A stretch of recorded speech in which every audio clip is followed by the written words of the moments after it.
wala ba kay why mo pugong nimo ba except that you want the truth. So istorya ka na kog morality. Kinahanglan si Sarah kay di immoral anang di tumano. Nganong magkomedya man ta ang labing tinuod pamulitika man ang ilang gihimo. Kay actually og buhaton gina nato kana gyung gusto tang mulimpyo ang gobyerno. Di man mo. Subayon na to tanan. 1987 Constitution, get rid of that. Because that's a stupid Constitution. 60-40, economic provision. Nya, tungod kay maulipon tasod sa atong kaglingong nasod, binuang na siya. Prove it to me. Unsa man, dugay naman na in existence. Kinsa may gaulipon na to, kapwa Pilipino ray gaulipon sa nato. Atong salary, kuan mga sweldo sa mga mamumuo, kuan, kanang, di gani ang uban, dili gani matawag og borderline slavery. Slavery good. May itong borderline slavery, kay hapit na mukawas, slavery na.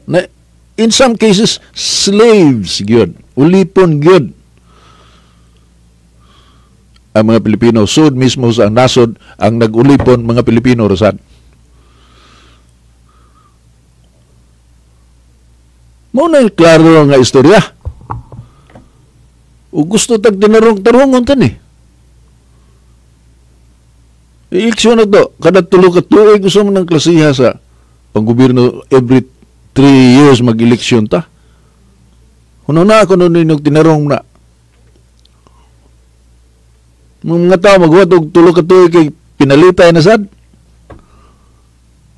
Una every time mahuman ang eleksyon musaka ang inflation. Kay daghang kay kwarta ka circulate kanang gikas mga politiko panghatag mga tao. Wa kay bawo ni ana ang mga ekonomista sa gobyerno. Mga politiko. Pero way problema sila kay worst case scenario di sila masipyat og kaon kada adlaw. Katulo sa kadlaw na sila pagkaon ilang mga anak may pagkahimutang eskwela og mga luhong nga mga eskwelahan. Ang ordinaryo Juan de la Cruz mo yung kaluluoy. Una patuon tanin yung mga burit.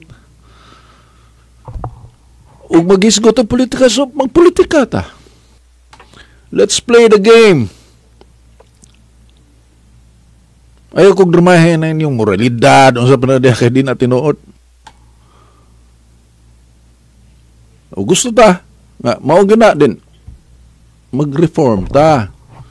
Let's start with the system, kanang functional system atong ibutang niya, nga naagay accountability. Bueno, mga igala,